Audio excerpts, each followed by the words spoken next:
الحمد لله رب العالمين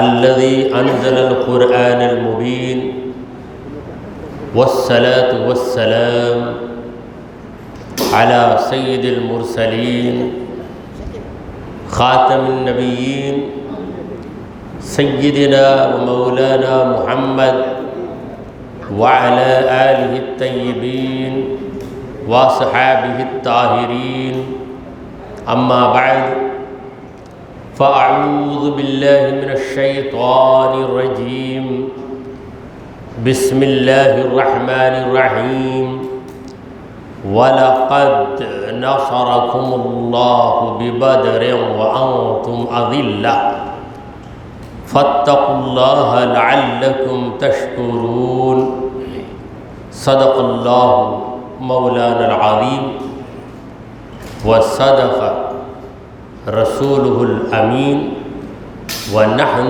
على ذلك لمن الشاہدین والشاکرین۔ سامعین کرام اور با وقار خواتین، السلام علیکم ورحمۃ اللہ وبرکاتہ۔ رب العالمین کا ہم پر کرم بے پایاں ہے کہ اس نے ہمیں آخری پیغمبر سارے نبیوں کے سرور محمد رسول اللہ صلی اللہ علیہ وسلم کی بابرکت امت میں پیدا فرمایا۔ حضرات محترم، غزوہ بدر کے عنوان پر کل بات شروع کی گئی، اس کا جو تتمہ رہ گیا ہے اسے آج عرض کرنے کی سعادت حاصل کروں گا۔ بدر کے متعلق چند اہم معلومات اور ضروری نکات کا ذکر کل کی محفل میں کیا جا چکا ہے۔ چلیے آج ہم بدر کے دن جو ہوا اس کا مختصر خاکہ اپنی بساط کے مطابق عرض کریں گے۔ بدر کے دن کو ہم یوم بدر کہتے ہیں، مگر پروردگار نے قرآن میں اسے یوم الفرقان کہا۔ یوم الفرقان، فرقان کا معنی ہے الگ ہو جانا۔ حق اور باطل الگ الگ ہو گئے، کیونکہ جب چیز مل کر رہتی ہے تو پہچاننا مشکل ہو جاتا ہے۔ دودھ اور پانی مل کر ہو تو دودھ کیا ہے، پانی کیا ہے، دودھ کتنا ہے، پانی کتنا ہے، پہچان نہیں سکتے۔ اگر دونوں کو الگ الگ کر دیا جائے تو دودھ کا دودھ ہو جاتا ہے، پانی کا پانی ہو جاتا ہے۔ یہ ہے فرقان۔ اللہ تعالیٰ نے اس دن کا نام یوم الفرقان رکھا۔ کتنا عظیم دن ہے، کتنا اہم دن ہے کہ جس دن کا نام مولا کریم خود رکھے اور اس دن کا ذکر اپنے کلام پاک میں فرمائے۔ حضرات محترم، بدر کا میدان کافروں نے ایک حصہ لیا میدان کا، مومنوں نے ایک حصہ لیا میدان کا۔ کافروں کے حصے میں جو زمین آئی وہ بڑی ہموار تھی۔ مومنوں کے حصے میں جو زمین آئی وہ ہموار نہیں تھی، کہیں گڑھے تھے اور کہیں اونچائی تھی۔ کافروں نے سمجھا کہ ہم بڑے چالاک نکلے، اور یہ کلمہ پڑھنے والے یہ تو ہے مدینے کے لوگ، یہ تو کھیتی باڑی کرنے والے، انہیں اتنی عقل ہی کہاں ہے کہ کون سی زمین پر قبضہ کیا جائے، کون سی جگہ کو اختیار کیا جائے۔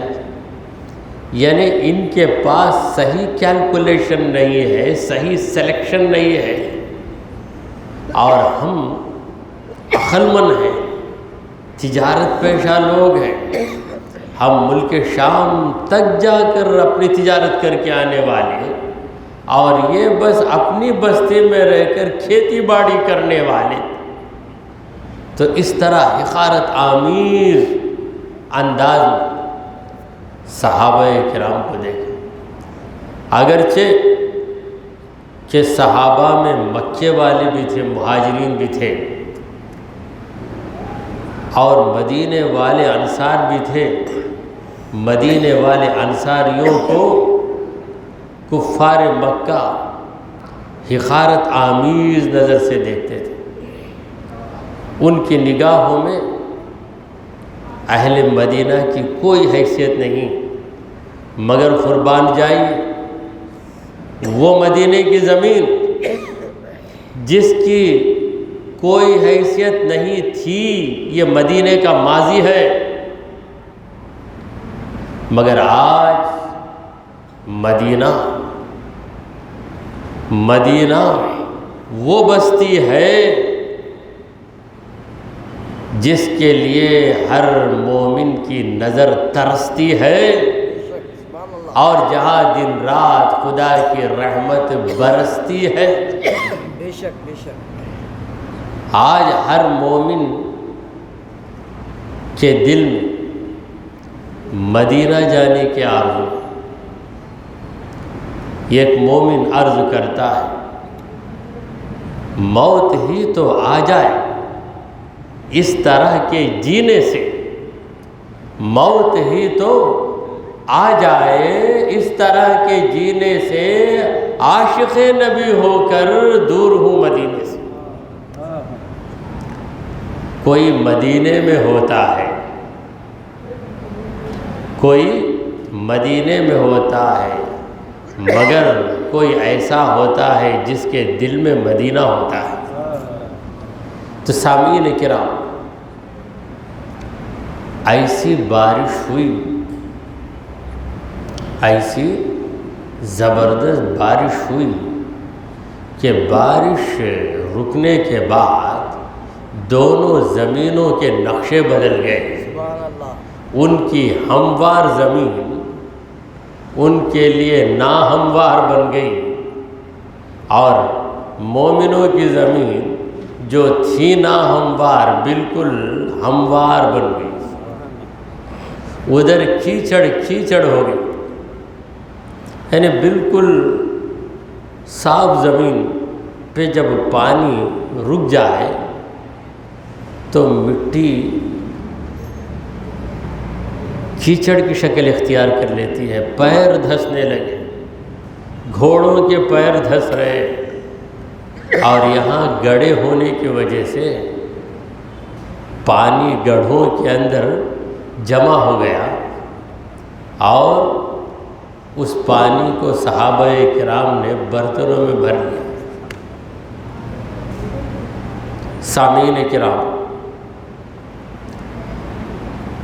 صحابہ کے دلوں میں بشری تقاضے کی وجہ سے کچھ بے قراری بھی تھی، ایمانی قوت تو تھی ضرور، مگر بشری تقاضا بھی ہوتا ہے۔ اللہ تبارک و تعالیٰ نے صحابہ پر ایک نیند طاری کر دی، اور اس نیند کے طاری ہونے کی وجہ سے اذ یغشیکم النعاس امنۃ، پروردگار کہتا ہے اونگ نے تم کو مدہوش بنا دیا، اور اس مدہوشی کی وجہ سے تمہارے دلوں سے ہر قسم کا خدشہ نکل گیا۔ تو صحابہ پر اونگ طاری ہوئی، پھر نیند آ گئی، اور بعض کو نیند میں احتلام بھی ہو گیا۔ جو جو کثافتیں تھیں ساری کثافتیں باہر آ گئی، غسل کیا صحابہ نے، اب ان کے اندر لطافتیں ہی لطافتیں ہیں، ہر چیز میں انہیں ہلکا پن محسوس ہو رہا ہے، بالکل تر و تازہ ہو گئے، بالکل فریش ہو گئے۔ مگر کافروں کی نظر مسلمانوں کو دیکھ رہی تھی کہ اتنی کم تعداد میں شاید یہ سب کے سب بیوقوف ہم سے مقابلے کے لیے آئے۔ ابھی جنگ کا آغاز نہیں ہوا، دونوں فوجیں آمنے سامنے، ادھر نورانی فوج، ادھر شیطانی فوج، ادھر اہل جنت، ادھر اہل دوزخ، دونوں آمنے سامنے ہیں۔ اور اس زمانے میں جنگ کا یہ اصول تھا کہ پہلے جنگ انفرادی ہوتی، پھر اس کے بعد اجتماعی ہو جاتی۔ مطلب یہ ہے کہ اس ٹیم کی جانب سے، اس فریق کی جانب سے ایک شخص جاتا، اس فریق کی جانب سے ایک شخص آتا، دونوں میں مقابلہ آ رہی ہوتی، پھر ادھر ایک ادھر ایک، تو یہ مقابلہ آ رہی ہوتے ہوتے ایک مار دیتا، دوسرا مر جاتا، پھر ادھر سے ایک آتا، ادھر سے ایک آتا، پھر یہ سپاہی ان کے نرغے میں جاتے، وہ ان میں، تو گھمسان کا رنگ پڑ جاتا، زبردست لڑائی ہو جاتی۔ تو شروع میں خطرے گرتے ہیں، بارش بھی دیکھیے شروع میں ٹپکے پڑتے، تو ہم بولے ٹپکے زوردار ہوئے شاید بارش میں، ویسے ہی جنگ تھی، شروع میں دو دو آدمی لڑتے، پھر اس کے بعد یہ ان میں گھس جاتے، وہ ان میں گھس جاتے، یہ طریقہ تھا۔ تو اس طریقے کے مطابق کافروں کی جانب سے 3 زبردست جنگجو آگے بڑھے، ایک تھا عتبہ، شیبہ، ولید، ایک 3 انصاری صحابہ آگے بڑھے، کیونکہ انصاریوں کو اگرچہ کہ لڑنا نہیں آتا تھا مگر شہادت کا شوق تھا، اور رسول کریم صلی اللہ علیہ وسلم بھی ان کو آگے بڑھا دیتے تھے کہ کہیں دل میں یہ بات نہ آئے کہ نبی مکے والے ہیں، مکے والوں کو ہی آگے بڑھاتے ہیں، ہم کچھ بھی رہیں مگر ہم مدینے والے۔ جب 3 انصاری وہاں تھے، 3 کفار مکہ ادھر تھے، تو مکے کے کافروں نے کہا کہ ہمارے ساتھ مقابلہ کرنے کے لائق یہ لوگ نہیں، ان کسانوں کے ساتھ ہم مقابلہ کریں گے، ہماری یہ کھزت میں یہ گاجر کی طرح، مولی کی طرح کٹ کر رہ جائیں گے، ان کو مار کر بھی ہم کیا کمال کر لیں؟ اگر کسی پہلوان کے سامنے 2 کلو کی تھیلی رکھ کر کہو کہ اسے اٹھا کر تو بتاؤ، تو پہلوان بولے گا 2 کلو کی تھیلی اٹھا لوں تو کیا بڑا کام، یہ تو ہر معمولی انسان اٹھا لیتا ہے۔ اس کے سامنے 2 کلو کے بجائے 200 کلو کی کوئی چیز رکھ کر کہو اٹھاؤ، وہ اٹھا کے بتا دے، تب اس کا کمال ہے۔ تو ہم ان لوگوں کو ماریں گے بھی تو اس میں ہماری کیا شان ہے، کیا لاج ہے؟ اے محمد صلی اللہ علیہ وسلم، ایسوں کو بھیجو جو ہمارے برابر ہوں، یعنی ہم مکے والے ہیں، مکے والوں کو بھیجو، ہم اہل قریش ہیں، تم بھی اہل قریش کو بھیجو۔ تو رسول کریم صلی اللہ علیہ وسلم کے اشارے سے 3 خاندان قریش کے فرد آگے بڑھتے ہیں۔ ایک ہے حضرت حمزہ، حضرت علی اور حضرت عبیدہ بن حارث، اور ادھر عتبہ، شیبہ، ولید۔ اب معرکہ آرائی ہوتی، حضرت علی کے سامنے ایک کافر، حضرت حمزہ کے سامنے عتبہ، ادھر عتیبہ، شیبہ۔ حضرت علی نے ایک ہی حملے میں سامنے والے کافر کو مار گرایا، تلوار ایسی چلی کہ سر کو ایک طرف، دھڑ کو دوسری طرف کر دیا۔ اور حضرت حمزہ رسول کریم صلی اللہ علیہ وسلم کے چچا، ان کے مقابلے میں جو آیا اس کا بھی وہی حشر ہوا۔ حضرت عبیدہ کا جو مقابل تھا اس نے حضرت عبیدہ کو زخمی بنایا، مگر حضرت حمزہ نے آگے بڑھ کر اس کو بھی ختم کر دیا۔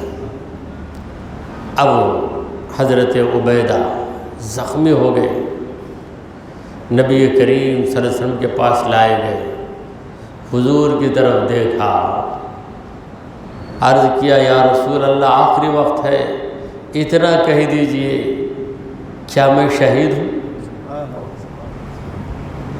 یہ نہیں پوچھا کیا میں بچوں گا، کوئی اچھی دوا مجھے دیجئے، میرا بہترین آپریشن کیجئے، مجھے کسی بھی طرح بچا لیجئے، میں دنیا میں رہنا چاہتا ہوں۔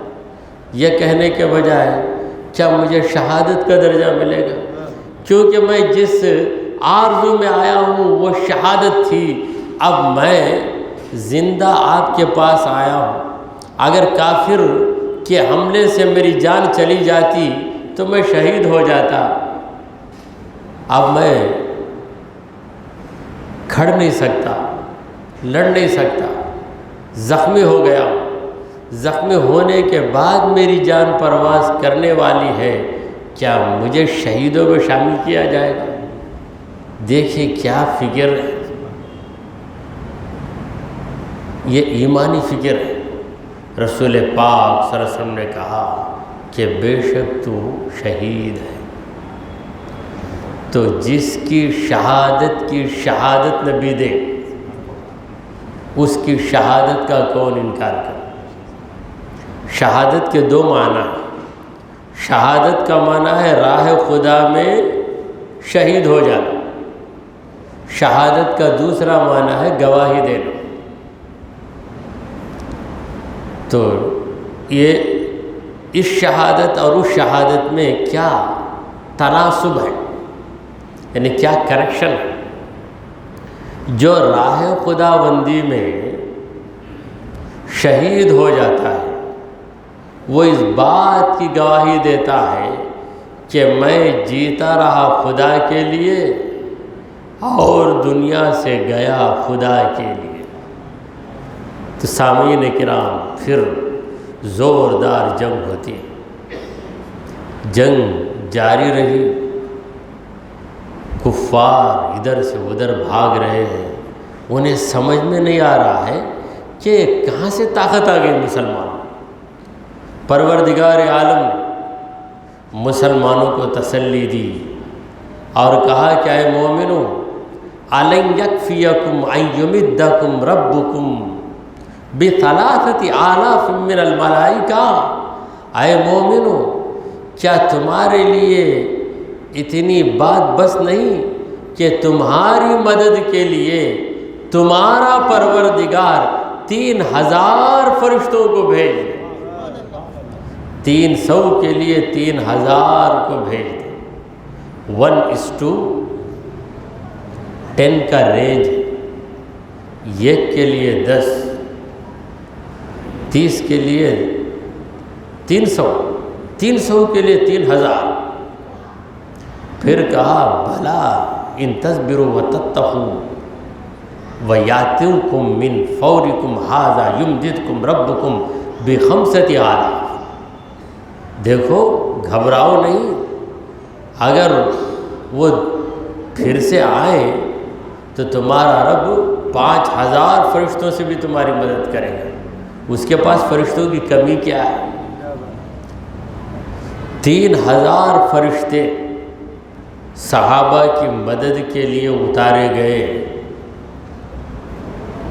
میں عرض کرنا چاہوں گا کہ ایک فرشتہ اترتا بھی تو 1000 کافروں کو مٹانے کے لیے کافی تھا۔ یہ پر فرشتے کا یہ پر لگ جائے تو 1000 کافر اسی وقت کیا ہو جائیں گے؟ ختم ہو جائیں گے۔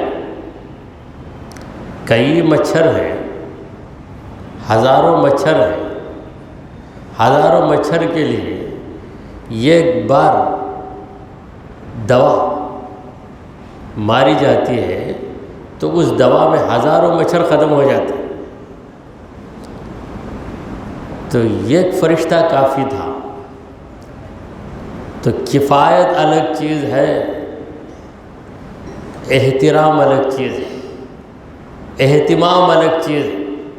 پروردگار عالم یہ بتانا چاہتا ہے کہ اے نبی کے وفاداروں، ہم تمہارا اتنا اہتمام کرتے ہیں کہ ہم چاہیں تو ایک کو بھیج دیں گے تو کافی رہے گا، مگر ہم 3000 کو بھیج کر تمہاری حیثیت کو واضح کر رہے ہیں۔ دیکھیں ایک مہمان آ رہا ہے، مقرر مہمان، بغداد سے مولانا تشریف لا رہے ہیں۔ اب ان کے استقبال کے لیے ایک آدمی کھڑ کے کہے مرحبا مرحبا آئیے تو بھی استقبال ہو جاتا۔ یہ ایک آدمی کھڑ کر ان کو ویلکم کرے، ان کا استقبال کرے تب بھی استقبال ہو جاتا، مگر اس استقبال میں اہتمام نہیں۔ ایک کے بجائے 70-80 آدمی کھڑے ہو کر مرحبا مرحبا کہیں تو اس میں کیا چیز؟ اہتمام ہے۔ اس استقبال کے اندر احترام ہے۔ دیکھیں ویلکم الگ ہے، وارم ویلکم الگ ہے۔ صرف ویلکم ہوگا اگر 70-80 آدمی کھڑے ہو جائیں، ادھر 50 آدمی ادھر 50 آدمی، مولانا تشریف لا رہے ہیں، سب کہہ رہے ہیں مرحبا مرحبا۔ کیا معنی ہے مرحبا کا؟ خوش آمدید خوش آمدید، آئیے آئیے۔ تو یہ استقبال کیا ہے؟ بڑا پرجوش استقبال ہوگا۔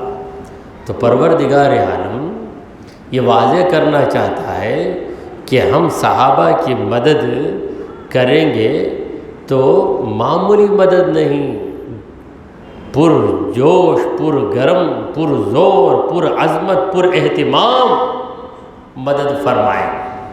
تو اس لیے 3000، ورنہ کافر اتنے تگڑے نہیں تھے کہ 3000 آئے۔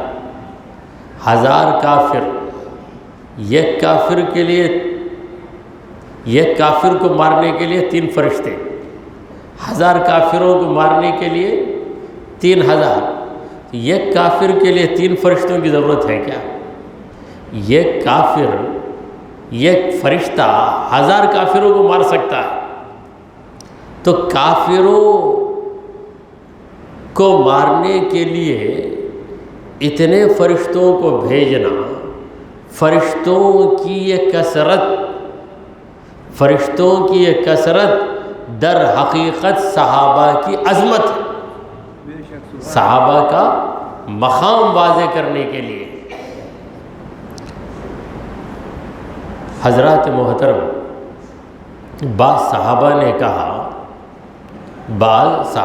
کہا کہ ہم تلوار اٹھاتے تھے کہ دشمن کو ماریں، ہمیں پتہ بھی نہیں، تلوار تو ہم نے اٹھائی، اب کیسے حملہ کریں؟ ایسے بھی صحابہ شامل ہو گئے، مگر دیکھتے کہ سامنے دشمن 2 ٹکڑے ہو کے پڑا ہے۔ حضور اکرم صلی اللہ علیہ وسلم نے کہا کہ وہ فرشتہ تھا، فرشتے نے اس کو مار دیا، مارا فرشتے نے، ثواب تمہارے نامہ اعمال میں درج ہو گیا، ثواب تمہارے نامہ اعمال میں درج ہو گیا، کیونکہ مولا تمہاری نیت کو دیکھتا ہے، تمہاری حرکت کو دیکھتا ہے، تمہاری نیت بھی صحیح ہے، حرکت بھی صحیح ہے۔ یہ اور بات ہے کہ طریقہ تمہیں نہیں معلوم۔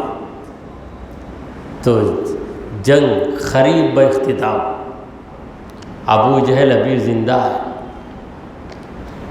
انصاریوں میں 2 لڑکے تھے، چند لڑکے بھی شامل ہو گئے۔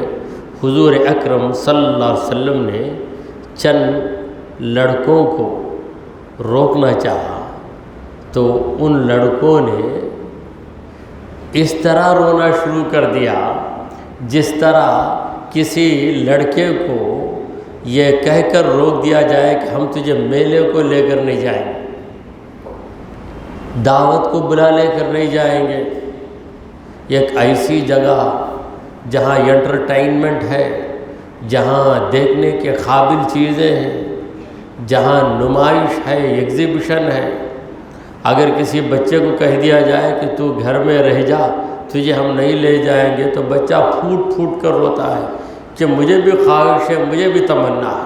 اب یہاں پر بچہ پھوٹ پھوٹ کر روتا ہے، یا رسول اللہ ہمارے بڑے شہید ہو کر جنت میں جائیں، ہم اسی سڑی دنیا میں مرے، ہم کو بھی موقع دیجیے۔ اور بعض بچوں کا یہ حال تھا کہ وہ اپنے آپ کو اونچا کرنے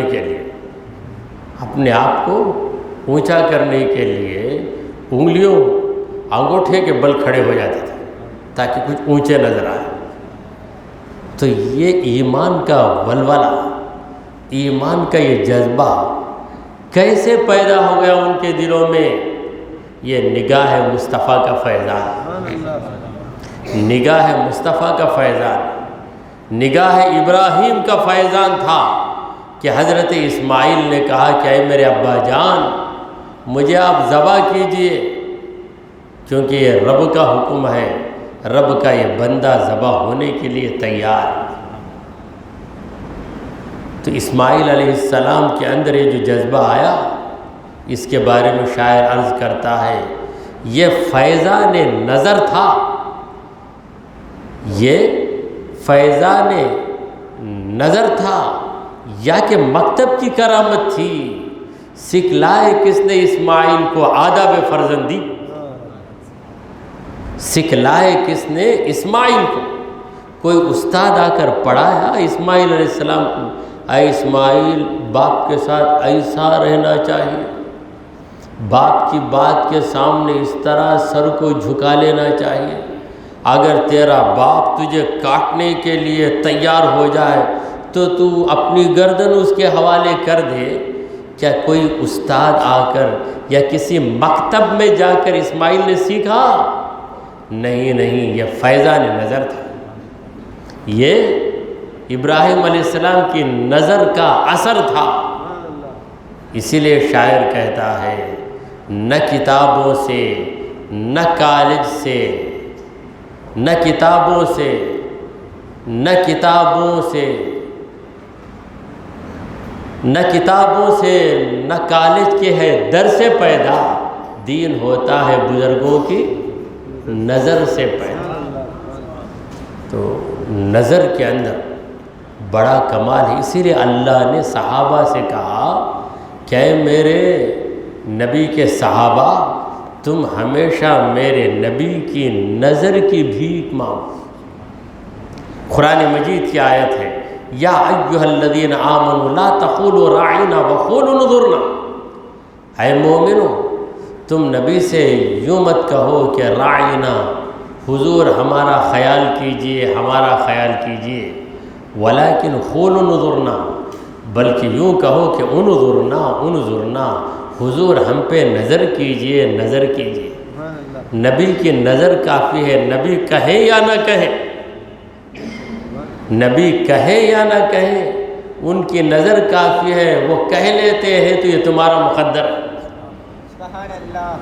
کوئی کہہ کر سمجھاتا ہے، کوئی دیکھ کر سمجھاتا ہے، کوئی لمبی چوڑی تقریر کر کے سمجھاتا ہے، کوئی ہلکی سی توجہ میں دل کو پھیر دیتا ہے۔ یہ کمال نبی کے غلام میں ہے، نبی کے غلام میں ہے، یعنی ولی میں ہے۔ جب ولی میں یہ کمال ہے تو نبی کے کمال کا کون اندازہ کر سکتا ہے؟ اس لیے صحابہ کا مقام بہت اونچا ہے۔ تو حضور اکرم صلی اللہ علیہ وسلم کی نظر کا فیضان تھا، ابراہیم علیہ السلام کی نظر کا فیضان، یہ فیضان نظر تھا یا کہ مکتب کی کرامت تھی؟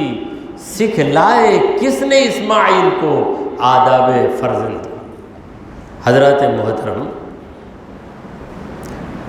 یہ بچے بھی شہادت کے جذبے میں سرشار تھے۔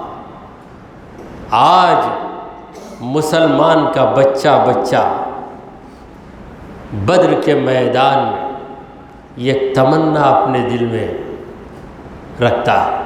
وہ کیا تمنا؟ ایک انوکھی تمنا، ہر ایک جینے کی تمنا کرتا ہے، اور یہاں پر بچہ مرنے کی تمنا کرتا ہے۔ تو دو لڑکے تھے،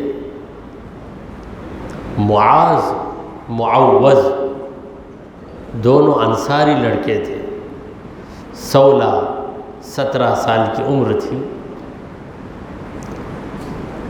یہ عبد الرحمن بن عوف کے پاس آتے، عبد الرحمن بن عوف رضی اللہ تعالیٰ عنہ، یہ مہاجر صحابی، مہاجر یعنی مکے سے آئے ہوئے، اور مکے کے سارے صحابہ ابو جہل کو پہچانتے تھے۔ مدینے والوں نے ابو جہل کا نام سنا، مگر ابو جہل کون ہے ان کو پتہ نہیں۔ تو یہ دو لڑکے آ کر عبد الرحمن بن عوف سے کہتے ہیں کہ اے ہمارے چچا، یہ ابو جہل کون ہے، ذرا آپ ہم کو بتا سکتے؟ تو عبد الرحمن نے کہا کہ اے لڑکو، بڑا خطرناک آدمی ہے ابو جہل، بڑا خطرناک آدمی ہے، اس کے بارے میں تم لوگ کیوں پوچھتے ہو؟ دونوں نے کہا، دونوں بھائی تھے، دونوں نے کہا یا رسول اللہ، ہم نے سنا ہے کہ وہ ہمارے نبی کو گالی بکتا ہے، سمعنا انہ یسب رسول اللہ صلی اللہ علیہ وسلم، ہم نے سنا کہ وہ ہمارے آقا کی بے ادبی کرتا ہے، اس لیے ہم اسے دیکھنا چاہتے ہیں، اور اسے دیکھ کر اس کو جہنم میں پہنچانا چاہتے ہیں۔ تو عبد الرحمن بن عوف دیکھنے لگے یہ چھوٹے لڑکے، بڑا خطرناک، بڑا روڑی تھا ابو جہل، اوباش آدمی تھا، خطرناک آدمی، ڈینجرس فیلو تھا۔ اتفاقاً اس کو مرنا تھا ان دو لڑکوں کے ہاتھوں سے، اتفاقاً ابو جہل ادھر سے گزرا۔ عبد الرحمن بن عوف نے کہا اے لڑکوں، وہی ہے ابو جہل جو جا رہا ہے، دیکھو بڑا اکڑ کے چلنے لگا۔ اکڑنے سے کوئی بڑا نہیں ہوتا، چھوٹا آدمی اکڑ جاتا ہے تو چھوٹا ہی رہتا ہے، بڑا آدمی جھک جاتا ہے تب بھی بڑا ہی رہتا ہے۔ لباس بدلنے سے چہرہ بدلتا نہیں، نئے لباس سے چہرہ نیا نہیں ہوتا، نئے لباس سے چہرہ نیا نہیں ہوتا۔ اسی طرح اکڑ جانے سے کوئی بڑا نہیں ہوتا، وہی چہرہ رہے گا۔ تم پولیس کا لباس پہن لو یا ڈاکٹر کا لباس پہن لو یا وکیل کا لباس پہن لو، تمہارا چہرہ وہی رہے گا۔ نئے لباس سے چہرہ نیا نہیں ہوتا، اکڑ جانے سے تمہارے اندر خوبی نہیں آ جاتی، جھک جانے سے تمہاری خوبی نہیں نکل جاتی، بلکہ اصل خوبی بندے کی یہی ہے کہ وہ جھکا ہوا رہے۔ اگر اکڑتا ہے تو فرعون بن جاتا ہے، تو یہ بہت اکڑ کر چلنے لگا۔ جب پتہ چلا ان دو لڑکوں کو تو دونوں نے بڑے زور سے جھپٹ کر ایسا حملہ کیا ابو جہل پر۔ ابو جہل حیران ہو گیا، گردن کہ اس طرف ایک تلوار اس طرف ایک تلوار، تو تلوار جب لگی ابو جہل قابو میں نہیں رہ پایا، گر گیا۔ جو ہی گر گیا دونوں لڑکوں نے سمجھا کہ مر گیا۔ اب جب دل میں بات آئی کہ مر گیا تو خوشی سے مچل گئے، مچل کر دونوں بھاگے نبی کریم صلی اللہ علیہ وسلم کے پاس، بھاگ کر عرض کر لی یا رسول اللہ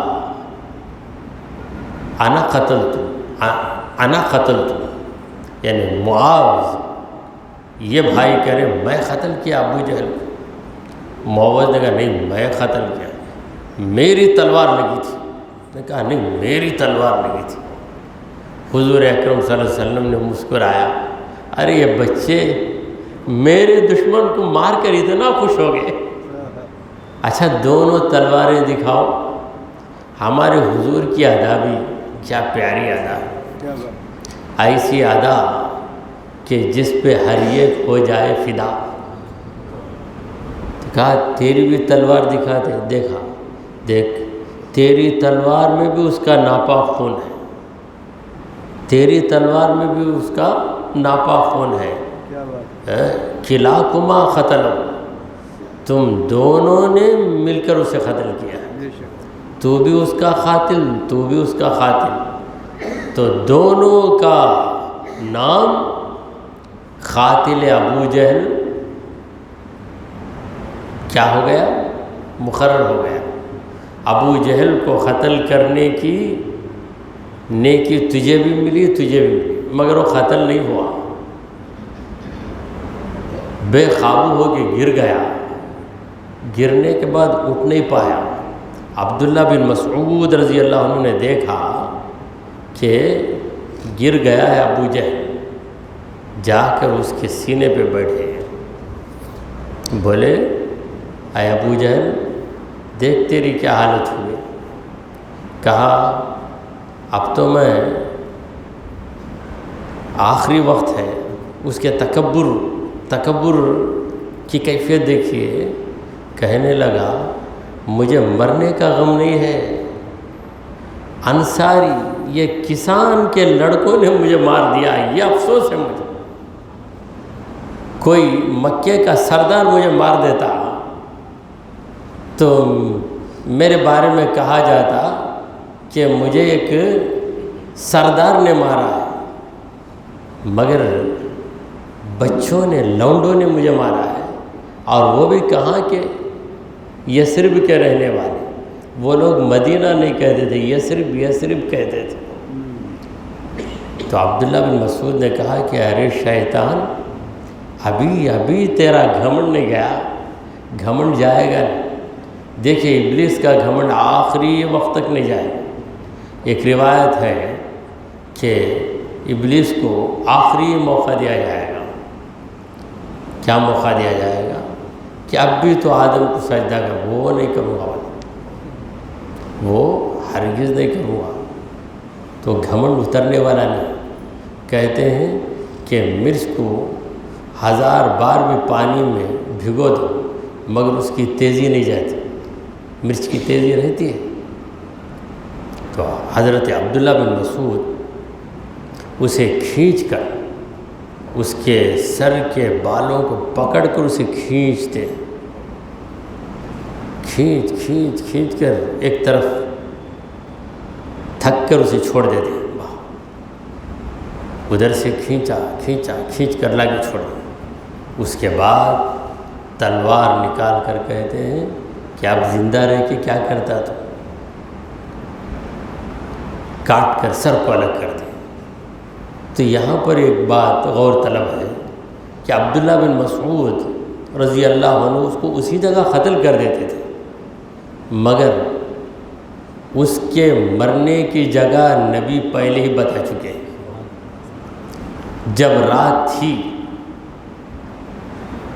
جنگ بدر رمضان کے 17ویں دن ہوئی، ابھی رات تھی، حضور اکرم صلی اللہ علیہ وسلم اپنی چھڑی لے کر آتے، اپنا عصا لا کر نشان بناتے، میدان میں نشان بنا کر کہتے ہیں کہ ہذا مصرع ابی جہل، یہ جگہ ابو جہل مرنے والا ہے، یہ جگہ ولید مرنے والا ہے، یہ جگہ مغیرہ مرنے والا ہے، یہ جگہ عتبہ مرنے والا ہے، اس جگہ شیبہ مرنے والا ہے، یہاں پر امیہ مرنے والا ہے۔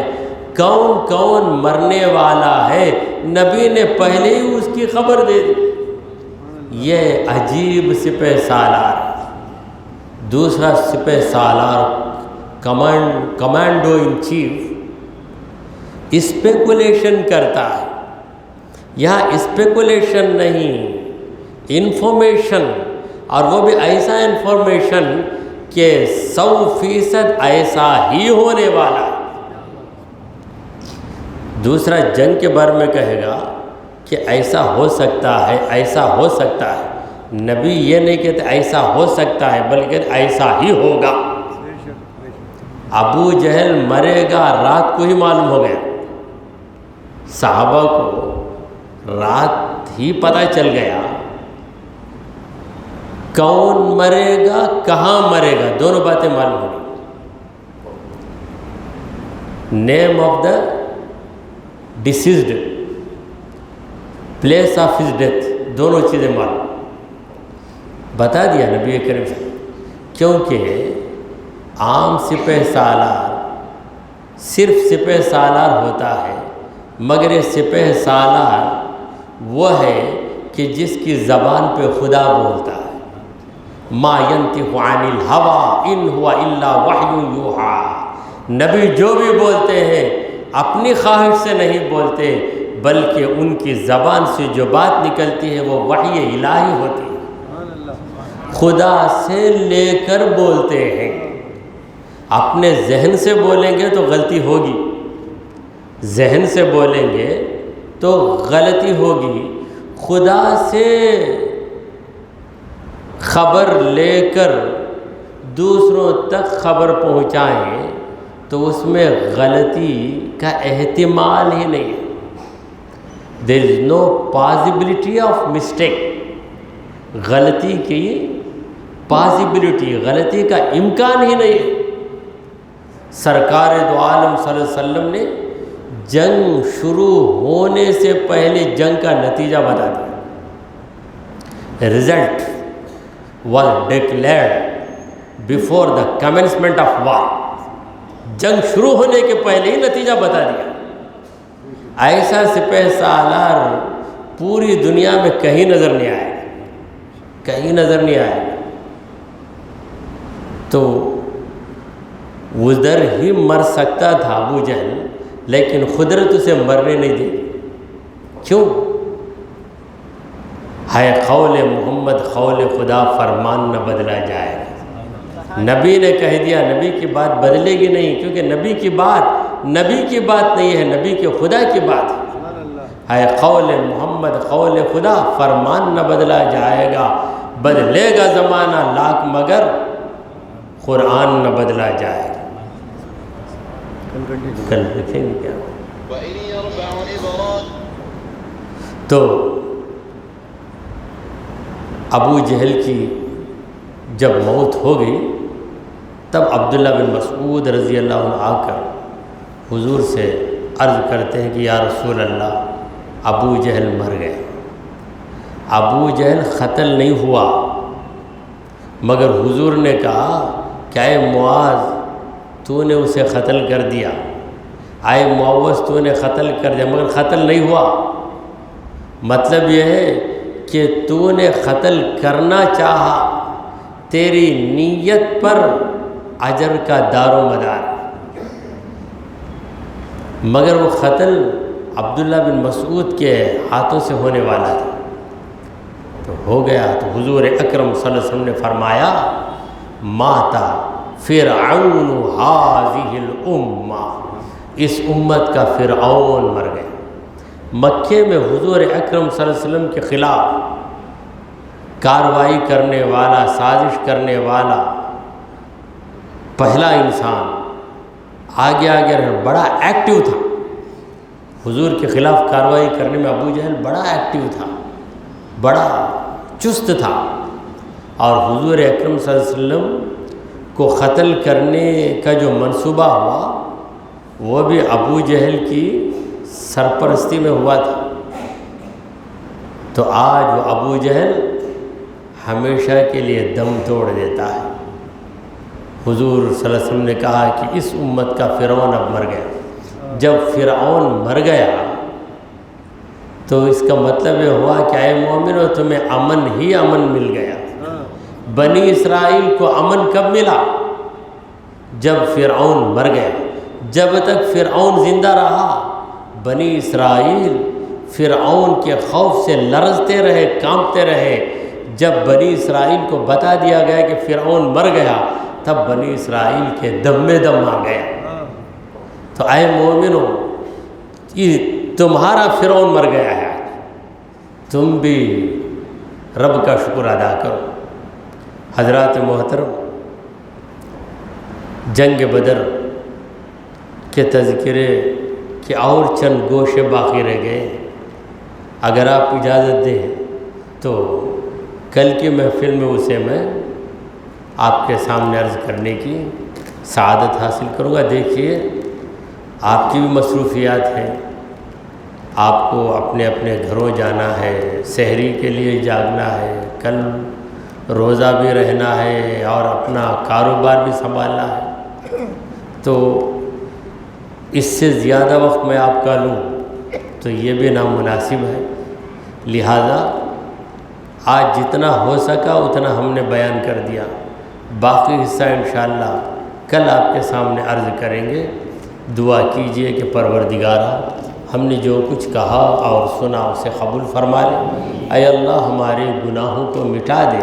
اے رب کریم بدری صحابہ کے طفیل ہمارے دلوں میں شہادت کا جذبہ قائم کر دے۔